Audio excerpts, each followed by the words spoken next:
अस्सलाम वालेकुम पाकिस्तान। मेरा नाम है रेहान। आज है 3 अप्रैल 2026, यानी कल रात को जो है पेट्रोल की जो कीमतें हैं उसको बढ़ा दिया गया था और इस वक्त जो पेट्रोल की कीमत है वो 458 रुपये पर लीटर हुई हुई है। आवाम की चीखें निकल रही हैं इस टाइम, ख़ासतौर पे वो जो रिक्शा ड्राइवर हैं, जो ट्रक ड्राइवर हैं या जो बस ड्राइवर हैं, उनकी जो है चीखें निकली हुई है। इन ड्राइव वाले हो गए या लोकल बसेस हो गई, उनकी इस टाइम चीखें निकली हुई हैं कि हम अपने घर का चूल्हा चलाएंगे या अपने जो है गाड़ियों में पेट्रोल डलवाएंगे।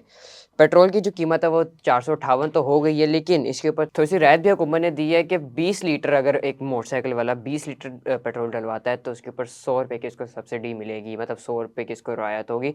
ये रिलीफ फ़िलहाल अभी 3 महीने के लिए है, अभी इसके ऊपर आगे का प्लान नहीं बनाया, अभी सिर्फ़ 3 महीने का जो है हुकूमत ने प्लान बनाया है। उसके अलावा ये जो ऑफ़र है, ये जो डील है, ये सिर्फ़ 70 सीसी मोटरसाइकिल को है, यानी कि इससे ऊपर के मॉडल जो है उनको अभी तक इस चीज़ की जो है वो रियायत नहीं दी गई है। लेकिन एक ऐप को मुतारिफ़ करवाया गया है जो है डिजिटल फ्यूल ऐप। इसको मुतारिफ़ करवाया गया है, इसको मुतारिफ़ करवाने का मकसद क्या था कि यहाँ पर आप अपना सीएनएसी नंबर देंगे और साथ आप यहाँ पर अपने जो गाड़ी है, जो बाइक है उसकी डिटेल्स देंगे। फिर ये क्यूआर कोड जनरेट करेगा जो आप पेट्रोल पंप में जाके दिखाएँगे और उसके थ्रू आपको जो है वो सब्सिडी मिलेगी। इस वक़्त हर पेट्रोल पंप पर जो है वो स्कैनिंग सिस्टम लगाया गया है, जो अभी सिर्फ़ 12,000 पेट्रोल पंप पर जो है वो लगाया जाएगा। ये स्कैनिंग सिस्टम वही होंगे जो आपके मोबाइल में जब क्यूआर कोड आएगा तो आप पेट्रोल पंप पे जाएँगे तो ये स्कैन करेंगे तो आपको ₹100 की सब्सिडी मिलेगी। उसके अलावा अभी आपने अप्लाई कैसे कर सकते हैं? अभी आपने 9771 पर जो है वो एसएमएस करना है, 9771 पर एसएमएस करना है। ये कोई ऑफ़िशियल तरीका नहीं है, लेकिन फ़िलहाल ये टेम्परेरी तरीका है। इसके बाद जब ऐप आएगी तो वो मुस्तकिल तरीका होगा।